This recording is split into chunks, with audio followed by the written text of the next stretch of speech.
Welcome back, everybody, to another episode of The Long Thing. With this week, I'm, of course, Etienne, as I am every week, joined by my good buddy Merlin. Merlin, how have you been? We've had some trouble lately, you and I.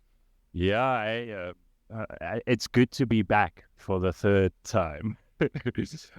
For our audience out there, we actually recorded two episodes before this one. We took a break after John Wickapalooza, took a break, reevaluated some stuff.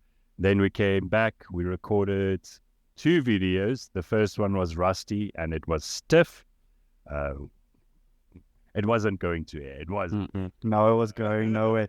That one was, yeah, we were all over the show. And then the second one, we just had some good old-fashioned technical difficulties, man. Yeah, But it was actually a good podcast. Hey, it was actually a lot of fun, and yeah, we were vibing, but I yeah, guess they'll never know now. So we'll try and recreate it in this one. Third time's the charm. We went loose this week. We went with a loose topic. I think we've got a winner though. So we're going to be discussing fantasy. But first, have you watched anything lately? Have you played anything lately? from my side, the most recent thing I've actually watched was The Emperor's New Groove on my Disney Plus. Yeah, that movie. There's a scene in that movie where they come up on a waterfall. I think it's about the halfway mark. Yeah. I love that scene so much. Where the guys, oh no, there's a waterfall. It's just bring it on. Yeah, no, it's flipping great. That movie might be the one of the funniest Disney movies. Like Hercules might be the one that like rivals it, maybe, but it is a hoot and half. So I've been watching that. Before that, it was a little bit of Pirates of the Caribbean, also with my new Disney Plus subscription. We're definitely gonna talk some pirates today as well. Definitely. Are you? Nothing much. I've been playing games recently. I've been playing Mortal Kombat 11 because they dropped the trailer for the new Mortal Kombat. It's more violent than ever, so I've been playing through that. The thing about Mortal Kombat that gets me is that's such a great story, man. For a fighting game, it really is just the dopest story. But yeah, besides that, also been playing around with my Disney. I've been rewatching the MCU. So I started with Iron Man 1. Maybe we'll come back to that. I think the MCU's been talked to death though. But for me, I just wanted to go. I don't think I'm gonna watch all of them.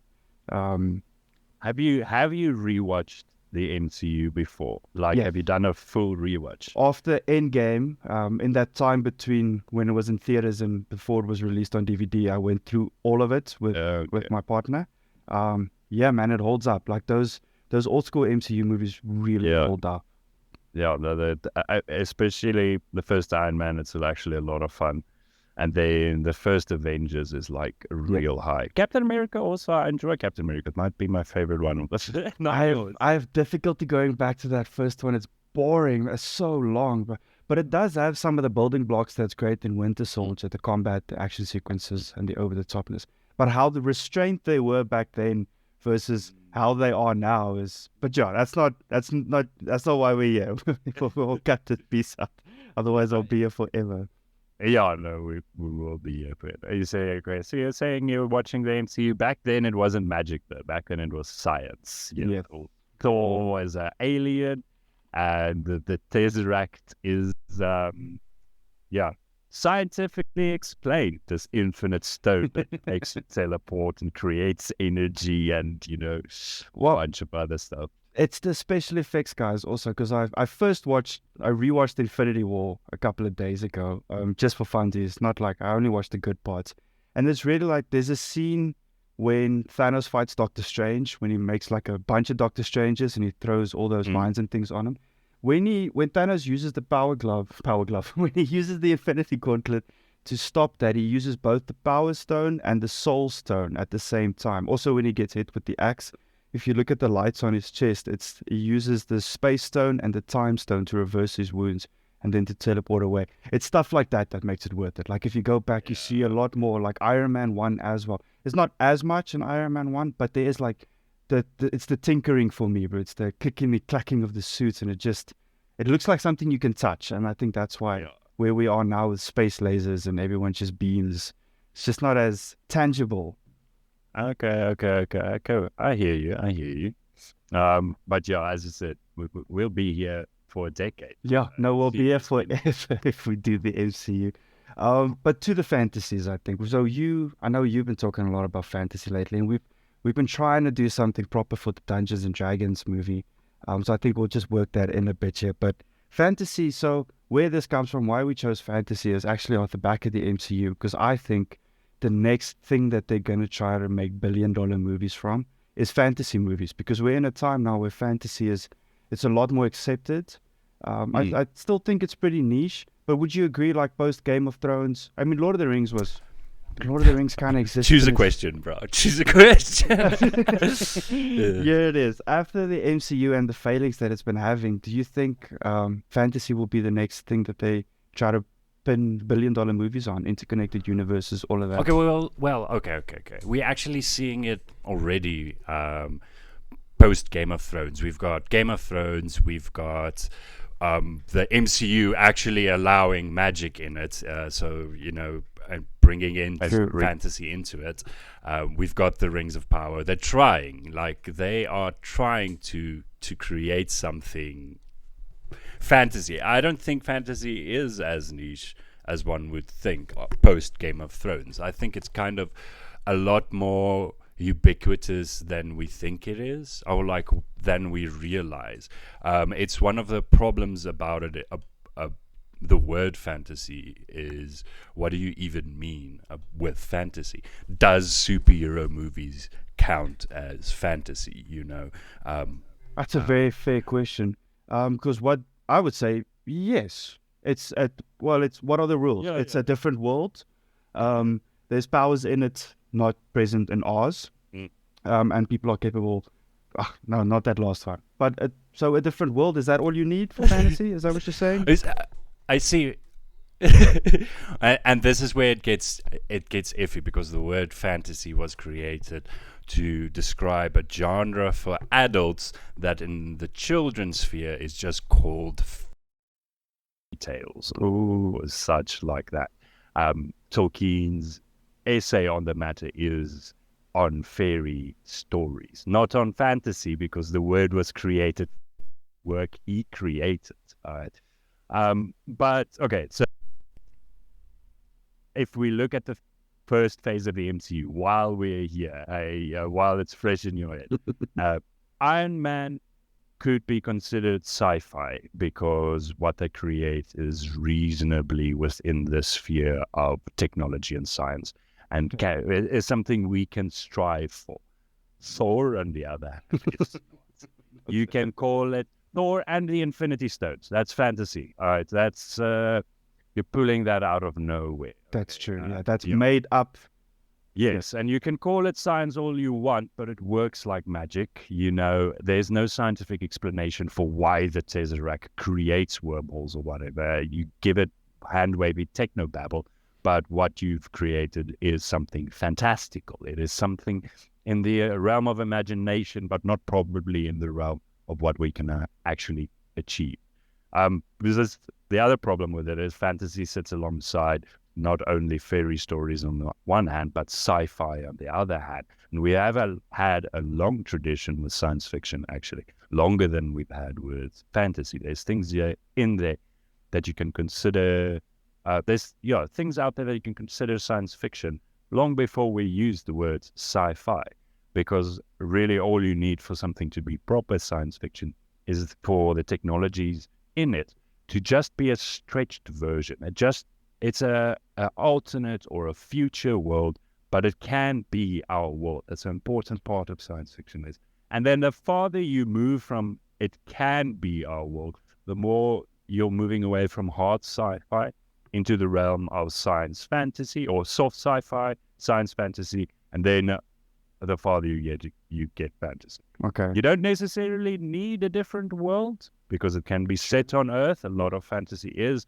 A lot of classic things that is vaguely fantasy, like Alice in Wonderland, has both, and a lot of fairy tales also, Narnia, and that trope of passing in from the one world into the other world. A lot of that as well. But in general, I'm going to pontificate and just lecture about this. But the main point is that fantasy is an elusive term. It is a genre term. And like most genre terms, it gets the more precise you try to get with it, the less it works. So you have to keep it vague and you have to keep it. I would 100% agree with that, but I would also say that your argument kind of staffs mine as well, because I think science fiction is a lot more easily digestible than fantasy. That's why it might be a little bit more popular. If you take the X-Men, for instance, the X-Men is a fantastic concept and everyone can get in on that. It's us, but we've evolved and now we're metal, or we can do this, or we can control things with our mind. That's very easily digestible, and then you can do a bunch of things in that story.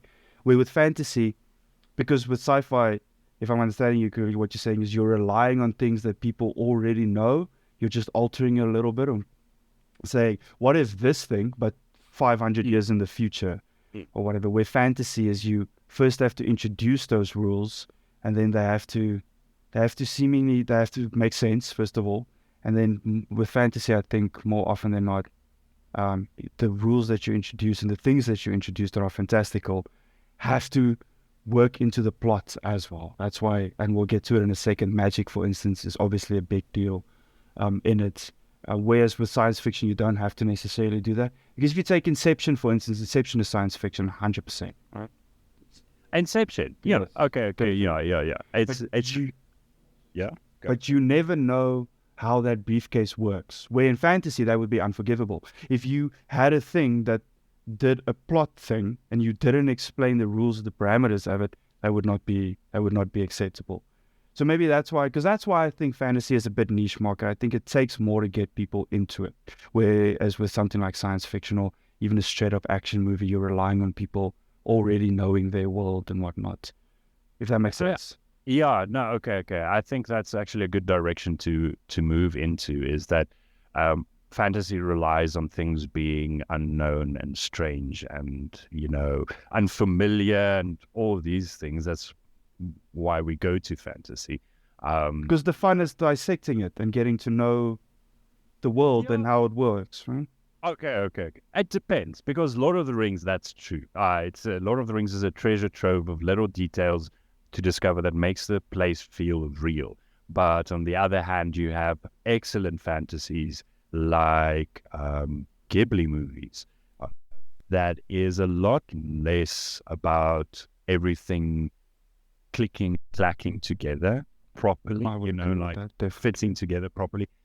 In Ghibli, we use fantasy to create wonder, okay? So you will see in Ghibli movies, there is kind of this vibe that it is still close to our reality in some way, I agree with that. It takes Spirited Away, normal Japanese family moving countryside.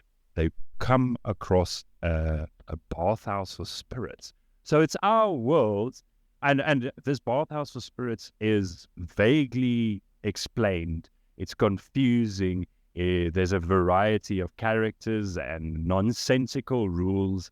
On the one hand, so there's like strangeness created with the fantastic elements. And then I think, and this is now just specifically to Ghibli, on the other hand, we have the thing where he ties it basically into normal things. So he ties it into a bathhouse and how it's produced and managers and workers and you're moving stock and you're making sure customers are happy. And those are things that are relatable to us. So fusing those two things together, the unknown and the unexplainable, with what we already know.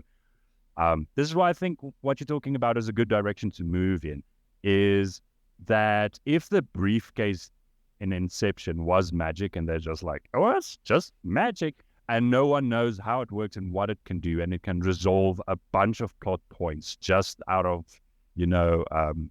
magic, then the story becomes uninteresting. Yeah. This isn't to say this is wrong to do, but it is interesting. It's just how it is. It takes all conflict, and it takes further conflict. It diminishes all of it. If you want to try and make something feel serious, but I can think, but last time the suitcase could do this, now it can't do this, type of deal. So if you're going to have something magic, it still has to be kind of consistent, or if it's chaotic, and this is just one of my important rules, if magic is chaotic, then it is used to create problems, not solve them. And that is the place of magic should exist. If you're looking for a cool way for your protagonist to interact with the world, explain that magic, explain. And this is where science fiction works real well, because what they're relying on is a world already familiar to us, and technology is already familiar to us. They're just stretching it. And for the farther you're stretching it, the weirder it does become, but you don't have to stretch it too far to create interesting stories there. You look at Black Mirror, for instance. Ooh, that's a very good example. Yeah. There's rarely situations in Black Mirror where you're like, oh, that couldn't happen. So what makes it so creepy is that it is incredibly, you can think about this world and it makes sense that you could create it, barring some, but yeah. I think you're right though with the Ghibli thing, and especially with the Black Mirror thing. That makes a lot of sense to me because Black Mirror also doesn't, although it's I think considered sci-fi, I would argue that very few, if any, of the technologies are actually explained. We don't have things that can connect consciousnesses to one another and things, and we don't have anything like that. Now we know Elon Musk is working on some brain implant or whatever, but it is within the realm of what could be expected reality. But also those stories are very little. They use the technologies to drive the plot, but it's almost always human driven plots or conflicts or resolutions in Black Mirror. Same thing with Harry Potter, actually. I would argue, because Harry Potter does a very nice blend of both. You have nonsensical gimmicky magic, like the tent that is also a mansion, but it's just a one-man tent. That's fine, but they never ever solve a plot point with that tent. Obviously the time thingy is a problem, but we're not going to get into that now. But you understand what I mean? Like the Horcruxes, that's a magic that's explained. Yeah. It also has rules and there are consequences, and you know that. But then the bus that can drive super fast through London streets has never explained, nor does it have to be. So Harry Potter is Harry Potter is also definitely fantasy, right? Yeah. And it's definitely fantasy. If your definition of fantasy excludes Harry Potter doing something, that's true. Wrong direction. It feels silly even saying it. Yeah, because even though it is hard to pinpoint what is fantasy and what is not fantasy, there are things that are obviously fantasy, and that's Harry Potter, Lord of the Rings, Game of Thrones, my brain blanked on Narnia. Yeah, the list goes on and on. And some of those, Harry Potter and Narnia, for instance, blur the line between children's fairy story and fantasy. And like adult themes and but I still think, just to bring this back, I still do think that I also know that you're quite a big fantasy fan, so I think for fans of fantasy it's easier to get into because the fun is dissecting it and getting to know the world and whatnot. Where with science fiction you're more often than not presented with something and you're told this is what it is, this is what it is. With fantasy it's more you get, if it's good fantasy, because some of them take the piss, let's be honest, like Warhammer goes too far, man. That's just no, you can never know all of that lore. And I know it's based on rules and some of it's half truth and some of it's lies and what, but it's just too much. So that is the fun of it. And I think that for most people, I don't want to say the word tiring, but I think for general audiences, it's not as easily digested as a X-Men or an Inception. And okay, see, this is one of the other things about X-Men. If you think about X-Men, it also has a lot of lore, it has a lot of history, there's a lot of characters, there's a lot of stuff going on. Every time I read about the X-Men comics, I'm like, the fuck is going on? Yeah, because some of them are great and some of them are ludicrous. Yes, it's a mixed bag, for sure. But X-Men relies on easily digestible powers and you can understand it and you can internalize it and you can work with it. Magneto has magnets. He has magnetic powers, and that's what he does. Yep. So what you can think with magnets, that's what you can do with him. Pyro, fire, easily. That's it. Iceman, Cyclops, Wolverine. He has claws. They made it metal. That's what it is. Yeah. He's tough in a fight, like a Wolverine. But that's what I mean is like A character gets a set of powers, and that's how they can resolve their plot. Wolverine's gonna stab people. He's not gonna read minds. He's not gonna, shoot someone with fire. On the other hand, what will Gandalf? If Magneto and Gandalf had to have an Ian off, how would they resolve it? Magneto is predictable. He's going to use magnets and the extension of magnet powers. But Gandalf, what is Gandalf's powers? He's going to shine a light at him. Fireball? Can he lightning? Can he subtly change the winds of fate? So that good can triumph eventually. What is Gandalf? Yeah, we don't know. We don't actually know. Don't know at all. We get glimpses of it, and we know where it kind of comes from vaguely.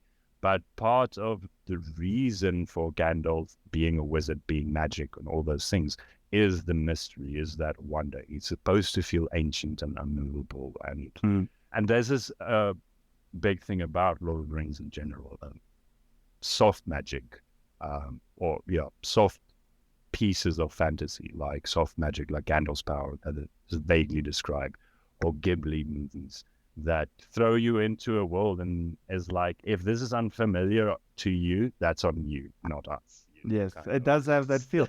So would you agree that then for most people that disconnect is just, it's not something that they can fill themselves, that gap? Because I think you're going to the movies, you're expecting to be entertained for 2.5 hours.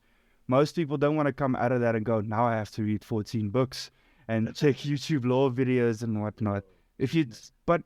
Then again, sometimes where does Dune fit in? If you take something like Dune, for instance, because it's presented to you like hardcore science fiction. There are no aliens. It's only people. It's 20,000 years in the future. Blah blah blah. We've had a war with an AI. Now we only have these ships. But then the spice melange has magical properties. It can make you immortal. It can make you stronger. It can blah blah blah. Yeah, Where does that? That's magic. It's magic. Facts. It's created organically by a giant worm. That's magic, bro. That's magic. If you explained the spice as it's synthesized specifically to do all these things through all these sciences, like this is the chemistry or whatever, then we're moving into the realm of science fiction, because being immortal or fast, I haven't seen Dune or read anything, so I'm going to talk out of my ass here. But having hopefully we'll be at it. Yeah. Special superpowers, whatever kind they might be, if you're going to get those, you can still explain those with, we figured out aging. We can eliminate that through spice, or we figured out how the body grows. We can, influence, or enhance it or whatever. Then you're moving into the realm of what would be considered science fiction, because the technology in science fiction ultimately should actually be a prediction of the future. If you're spot on, I'm not saying you can't go crazy. I love it when they go crazy. I love the Zayden stuff. I love fantasy, so there is no roof for me. You can't make it too unrealistic. I'm on board. Yeah. But you want that level of realism in your science fiction for it to do its job properly, you could almost say. We get into a space here, I might segue into another topic here, because fantasy is equated with escapism a lot. Like you're trying to escape this reality with fairy stories and whatever. But why Game of Thrones then? Why does Game of Thrones work if escapism is the goal? Because I don't want to escape Not at all. to that chaotic world where nothing works with any sense of reason. What a horrible place. Yeah, but it's realistic, That's what Game of Thrones was about, is having a grounded fantasy. So if you can have a grounded fantasy, a fantasy that is not indeed an escape, what are we talking about? What is the purpose of fantasy and why do we tell it? Don't you think, sorry to interrupt you, but let me just quickly ask you this about Game of Thrones. Don't you think because you forget Game of Thrones, the first episode we're introduced to the White Walkers, then there's a whole season of nothing. No one does anything magical, nothing. And then at the end, the dragons are born. But that whole season is purely political drama. You're just introduced to characters. You're just introduced to the world. And don't you think that slowing in is why Game of Thrones was so successful. Because it only becomes like proper fantasy, like with all there's dragons and magic and wizards and there's weird red priests and people coming back from the dead. That only really starts happening from like season 3 onwards. Even the second season is very, very restrained in its fantasy, and it's mostly just two people talking about a political problem they have, and then it starts ramping up. But do you think that maybe is why? Because Lord of the Rings, for instance, that starts Shire, boom, hobbits, let's go. In fact, that starts with Galadriel explaining the history of the ring. And through Lord of the Rings fashion, there is a massive piece of exposition at the start. Although the book doesn't start like that much at all. True. Anyway, for Game of Thrones, yes, I do think that. I think putting the political drama and all that sex position in it made it a lot more palatable for the public consumers in general. And it did ease them into the idea of fantasy. It basically presented them with tiny little hints of like stuff going on, and then something they can relate to, political drama, and then characters and their stories and their arcs and what they're feeling. And the characters in Game of Thrones it's really relatable sometimes. You know, sometimes the world does feel like Westeros as a fucking mess and political. And it's unfair, and good people don't necessarily make it. And yes, but he didn't tell. This entire thing was based on the War of the Five Roses, or so TED Talk tells me. TED Ed tells me it was based on the War of the Five Roses, but he didn't set it in that historical place. He didn't put it in England during the War of the Five Roses. Time.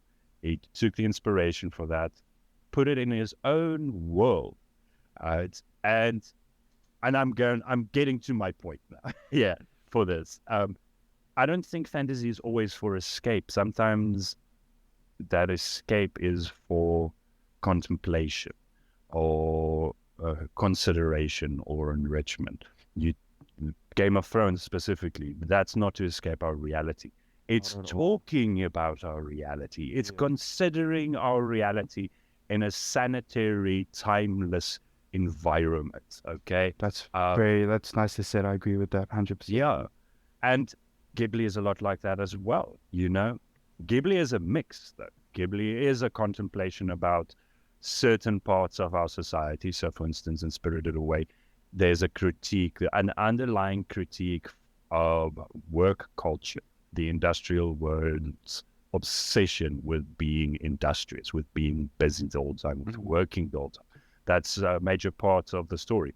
But there's also fantastic creatures and great open lakes, and people shift from a dragon to back, and, you know, all these beautiful things as well. Not there to remind you of what's going on in your world, but to be an escape from it. So we're talking about the ideas of work and such, and we're still creating a sense of wonder and you know, the unknown and all those things that come with fantasy in one movie, in Spirited Away. I love Miyazaki. He's a fucking genius. He is a G. Yeah, but I get what you're saying. It's true. In Howl's Moving Castle, same thing. That plot is not about Howl and his actual moving castle. It's about Howl, and it's about Sophie and the little family that they make, but it's very human. That's why it doesn't matter how Hal does what he does, or why he has black hair the one day, and then it doesn't really matter. But where I think with something like Game of Thrones, and did they ever introduce anything in Game of Thrones magical that solves a problem that they did not explain? No, because because even the dragons that we'd think become a great point of contention by the end, because she's basically got nuclear weapons. Yeah. So the concerns about nuclear weapons is the discussion about dragons, you know, on the one hand. I guess Valyrian steel kills a Night Walker. Yeah, but they always have, there's always a thing, there's always a staff or a gold or a metal or a wood touched by an angel or whatever. And it's that, then it's magic solving magic. But Valyrian steel kills a Night Walker long before it kills the Night's King, you know. So that's also an important part. we know people come back from the dead. Once it's a minor character, the second time it's Azor Ahai himself. But a major character, arguably the a protagonist of a fantasy story written in the 80s, Jon Snow. Okay, That is exactly what it is, 100%. and his story, now that we come to the end of it, his story is tragic nonetheless. He doesn't get to be king by the end, which is, that is sad. And he doesn't get to marry his aunt, which is... For him, pretty sad. I don't know. Seems accepted in that world. Let's not judge. Yeah, but he's actually very generic. Yeah, If you he's very if you generic. isolate him, if you took just his story, he would be a very generic fantasy character, actually. And a bit badly written. I'm sorry, but Jon Snow is not that great, bro. He's suicidal. He doesn't think things through. He gets a lot of his friends killed for no reason. Battle of the Bastards, he would have lost, bro. 100% he would have lost. He was outsmarted, he was outplayed, and he was outwitted. Well, the Stark that was the worst written in the show, at least, was Rickard, because the only thing he did at the Battle of the Bastards was die. uh, Who runs in a straight line away from a No. bow and arrow? But this is now the other thing about it is Ramsay Bolton is not terrifying because he has the darkest ring in a great dark tower. He is terrifying because he is so believable, and everything he does is something a normal person could do. Ramsay does not get enough love, bro. Topping Joffrey with Ramsay Bolton was in of itself a wondrous feat. Because Joffrey was, a wuss. He couldn't defend himself, but Ramsay could actually fight and would. yeah. And he was very super evil and then also capable. That's a dangerous composition. Joffrey was basically just an entitled brat born into riches, where Ramsay actually killed his father to take the title of Winterfell. That's some evil. Coincidentally, Harry Potter and Game of Thrones now share a kind of vibe line, if I could call it that, where the start is actually a lot more fun than the end. Very, very fair. Yeah. Game of Thrones. Just starts a little darker and ends a lot darker. Yeah. Let me ask you this real quick, because I also think, so between soft building and between world building, soft and hard world building, right? Yeah. Well, which one of those two do you think? I'm going to preempt this with a question, because sometimes, every now and again, we'll get a fantasy movie where they go, all right, let's just take one element of fantasy, and then we'll introduce it in the real world. I'll give you an example. In the early 2000s, there was a movie with Christian Bale and Gerard Butler and Matthew McConaughey called Reign of Fire, which is set, Reign of Fire, with the dragons. Yeah, so set in our world, just dragons. It did horribly. So that's obviously soft world building, because it's mostly our world, just for dragons. Do you think between the two, which is better? And then in regards to Reign of Fire, why do you think stuff like that doesn't work?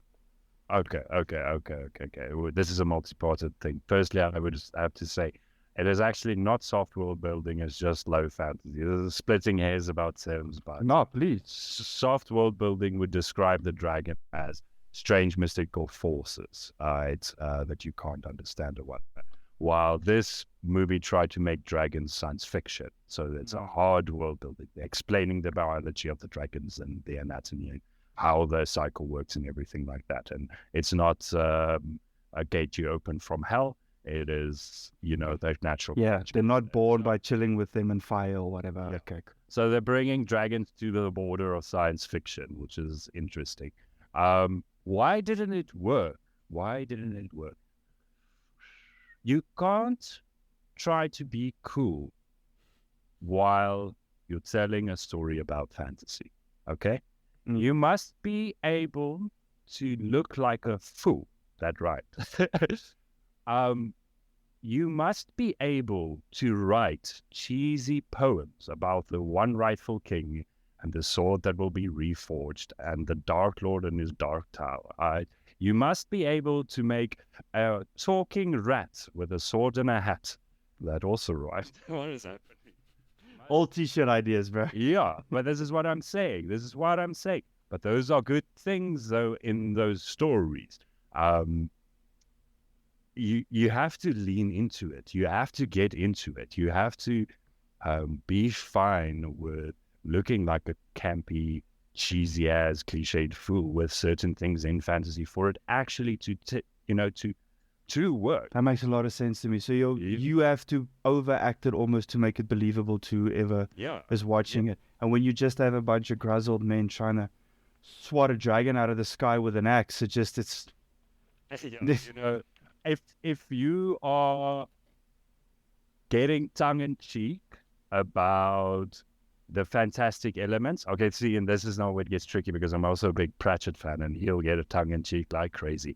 But if you get tongue in cheek, if you're gonna be like, "Oops, sorry, this is fantasy," you're not gonna be embarrassed about it, or like something like that, then you're gonna have to take it in a direction of humor. You're gonna have to take it in a direction of humor. If you want it serious, though, you're gonna have to take the camp and the cheesiness seriously, and you're gonna have to, as I said, lean into it. Reign of Fire might also. This is pre-Game of Thrones, so fantasy was also still, under a stigma. It's still uncool back then and stuff like that. It's only.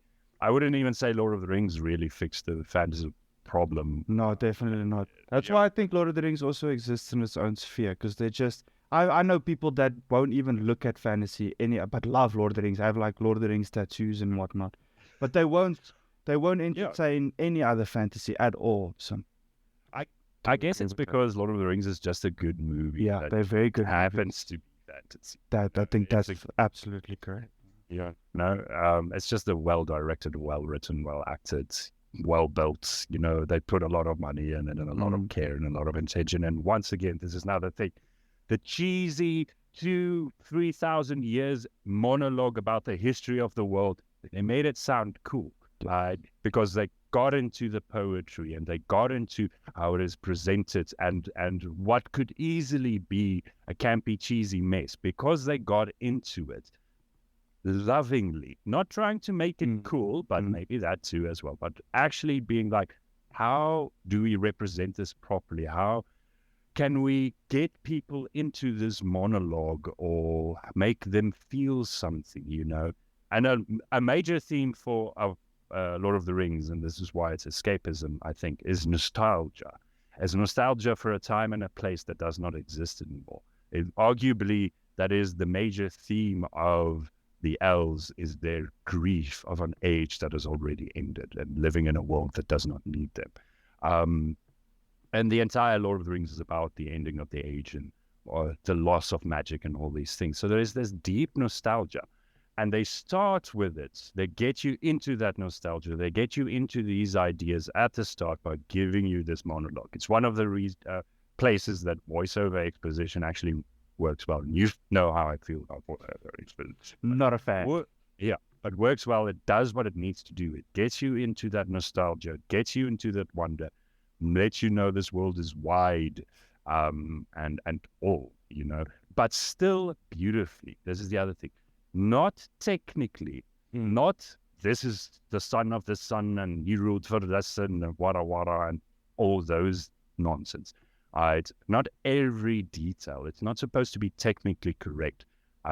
It's supposed to get you in the mood. It's supposed to get you in the vibe. Right? It is poetry, not a text.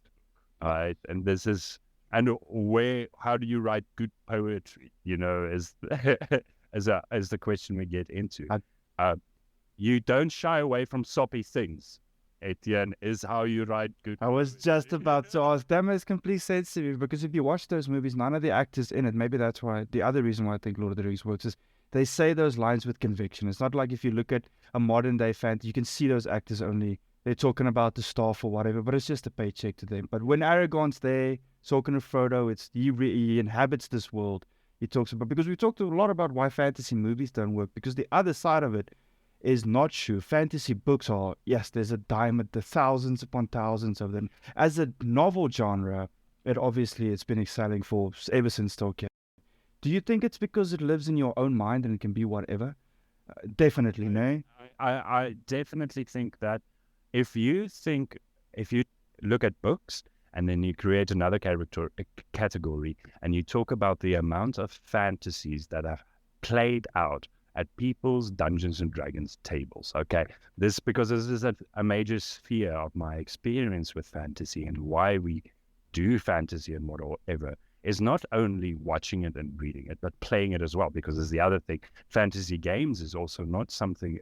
It's something that has wide appeal. Very popular. Very Yeah, popular. could have wide appeal. I think. True, it is potential based. Yeah. But anyway, for Dungeons and Dragons and books specifically, where you don't have a visual media, where it's only in your head, it really leans into the cerebral aspects. It really leans into the escapism side of it. And because reading is strange. Reading is strange. Hallucinating while looking at words at a paper. It's insane. But sometimes you get transported to really, wondrous. I'm using the word wonder, fantasy, and amazing too much, but it's fantasy. What are you going to do? But you're transported to magical places in those books, and I think the specific process that happens while you're reading, really leans into it. Dungeons and Dragons has it as well, where everybody is kind of personally invested because it's their personal fantasy. It depends on your table, and it depends on day to day and what story you're telling and whatever. But yeah, of course. when it pops, in my experience, when people get into a world that you've pulled out of your ass, and characters you made up 15 minutes ago, okay, and you're just filling their lives with generic stuff. They own a bucket and a cow, and they go ballistic. The players go ballistic for those kinds of details where you make this. It's a nothing. It's me. It's me with a funny voice. It's nothing else. But they care about that person, that character. They want to save it, or kill it, or rob it, or whatever. You're convincing a group of adults that this person is real. It's an insane thing to see, man. Man.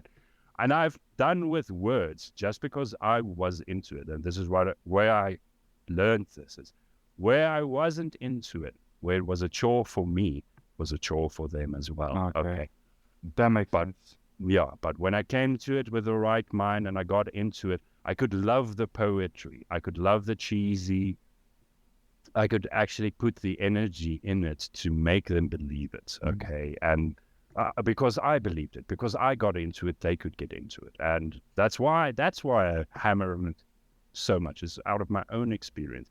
If you're gonna try and be cool, if you're going to try and be smarter than your audience or clever or whatever, without actually approaching it from a place of love, approaching it from a place of getting into it, it always, man, it fails. It fails hardcore. There's another movie that comes to mind, Seventh Son, which is just the most generic thing you've ever seen, man. There's a princess, she's locked in a well. A sorceress, she gets out, she summons a dragon. Now some dude has to train some other dude to kill the dragon. It's just the most, and it sucks, bro, and it's horrible. And Jeff Bridges was there for a paycheck. The protagonist guy, I think he thought it was going to be his big break or something, because he cares, he really cared. But just boring and horrible. And I do agree with you, that exact same story, that exact same premise and characters on a tabletop, far better. Far better, even though it is still just the most generic thing. There's the other thing. If you're not going to take it seriously, then don't take it seriously. This is why Pratchett works, and this is also why a lot of Dungeons and Dragons work. If you're not going to take it seriously, make a joke out of it. This is why you should be able. Comedy and fantasy kind of have the same rule. Yeah, it's only going to work if you're willing to look the fool. If you're not willing to look the fool, if you're trying to be cooler or smarter or everyone else in the room, that's when you're not funny, and that's when you're not writing a good fantasy story as well. When you get hung up on yourself and your own brilliance, neither one's going to work. So you're not going to take it seriously. Make a joke about it. The amount of characters my players have cared about with a Mickey Mouse voice, just because my voice acting was not on par that day, and they, once again, that's the character they'll remember. I'll write beautiful scenes and people giving monologues and everything. But the one they'll remember is the squeaky voiced Shopkeeper or whatever. yeah, man, messenger boy. It was it's supposed to get them to the interview, so that they'll remember that guy. But yeah, if you're not gonna take it seriously, then don't do it. Get into the campy, then get into the cheese. That makes a lot of sense to me, because it's true. Pratchett works exactly for that reason, and it's not because there's not. You can obviously, if you read Pratchett, he does every now and again. There's a tangible break where he says something very real.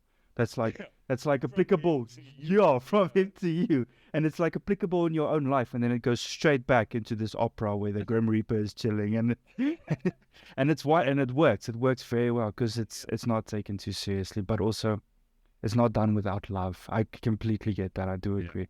How do you feel about grim and dark fantasies in general, like the Book of Lost Things, or not Game of Thrones because it's more political drama, but when you go like super dark, when they do classic fairy tales but they do it dark, like Book of Lost Things, for instance. Like a Book of Lost Things.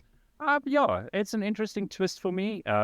Not too much though, right? Like that one works, but yeah, the Book of Lost Things works real well. And I guess there's like some examples of movies that worked for that, but I far more enjoy the spoofs about fairy tales than I do the grim dark about fairy tales. Okay. Shrek.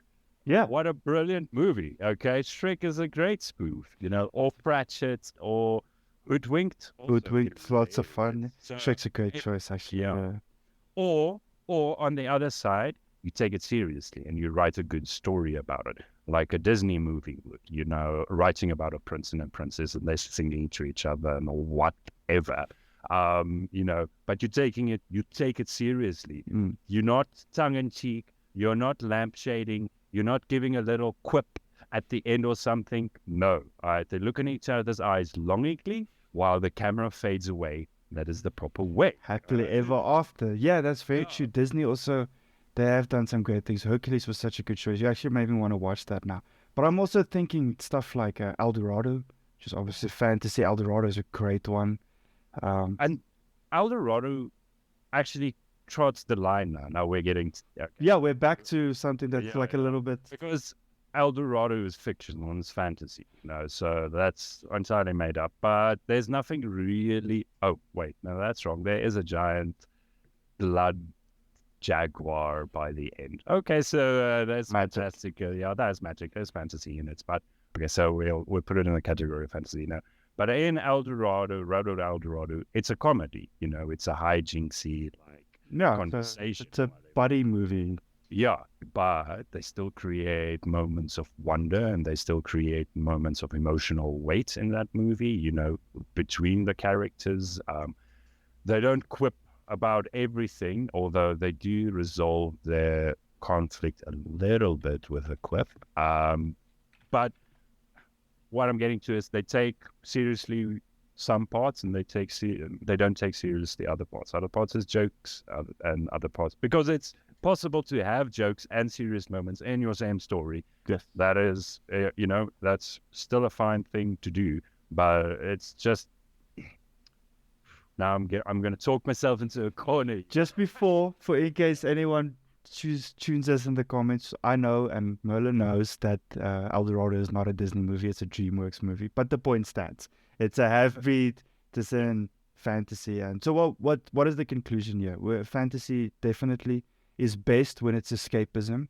It's even better when it's taken seriously. Doesn't matter which way you go. If you're going camp, if you're going serious, just take it seriously in whichever way you do take it. The movies might not be the best medium for it, ultimately. Because let's talk about the Dungeons and Dragons movies compared to the worst Dungeons and Dragons games you've played. What did you think? Because for me, it's the Eagle people, and seeing that and their interpretation of it is immediately from that's not how they would look to me. Or that's cool. But then also sub question, Chris Pine and how he delivers all his lines. He believes it, so you're there with him, even though it doesn't look like how you would like it to look. I still have to watch the Dungeons and Dragons movie, but I'm glad you've watched it, so we have a perspective. And you're talking about Chris Pine. He's selling it, and that's if they're into it, that's what makes it work. That's what makes as an audience member, you believe it because it looks like that guy believes it. And you're picking up on that, and that's what gets you into it. So even though the situation is crazy and whatever, you still have an in because you can emotionally relate to the protagonist. Even though the fifth edition word for the race is called the Arakokra, which is unfortunate. And Sounds cool to me. What does that mean? that's the eagle people. That's the bird people. Okay. Dungeons and Dragons is called the Arakokra. In Magic the Gathering, they call them the Aven, and I much more prefer. Oh, that is a nicer word. Yeah. The character with the funny Mickey Mouse voice was actually Arakokra. It was a Japanese-inspired setting. We didn't play it long. It was rushed a little bit. I'm not proud about that part. But yeah, they had this guy and they went to it was based on the Bagua. I'm getting into technical details here, but the Bagua is like Chinese elemental forces, and one of them was wind, and this is why there was bird people, because they represented wind. And it was one of these guys that actually, caught onto. As a fantasy, okay, listen up, right? As a fantasy, I don't like Dungeons and Dragons. What they present to you on standard, what I can do with Dungeons and Dragons, I'm on board with that, but I build a lot. I have to do a lot of work to get my vision on the board, on the table, okay? Because I build a lot of things on my own.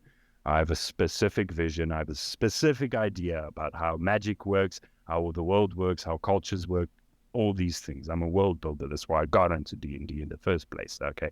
So then I have these things, but the rules are kind of legacy. So things that were true about the D&D world is kind of in the rules for Dungeons and Dragons. For instance, you have alignment. So a character runs from lawful to chaotic, and from evil to good. And then there's 9 combinations of these things that they can be, whatever, because that's true, all right? There's gods. There's gods that uphold the lawful order of the universe, and there's gods that is trying to sink the entire thing into the great deep abyss, okay?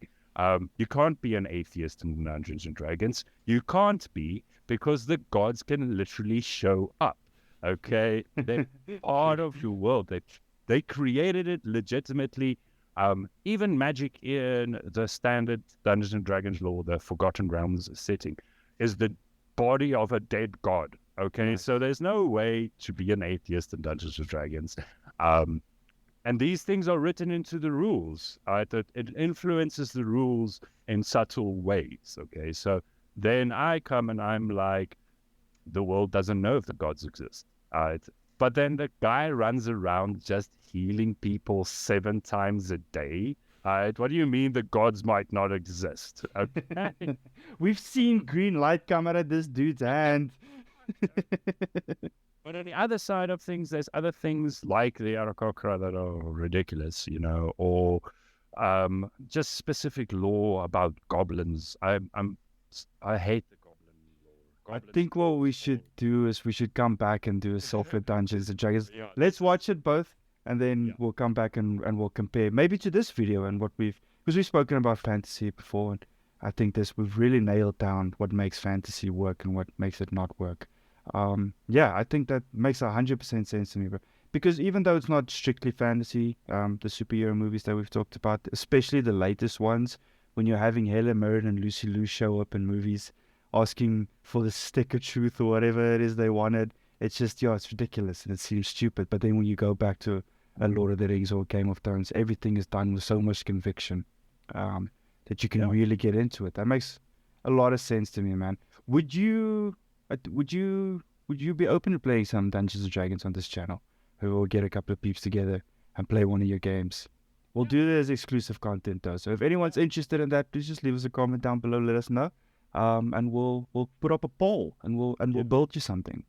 I'm brewing on a Road to El Dorado inspired game, actually, like a new world, some pirates, a lost city, or 6 artifacts that opens a door or whatever, generic, whatever. It's not going to be about that. But yeah, so a little hijinksy adventure game. So if you're interested in that, we could do that maybe in the future, eh? Yeah, that would be very Yeah. cool.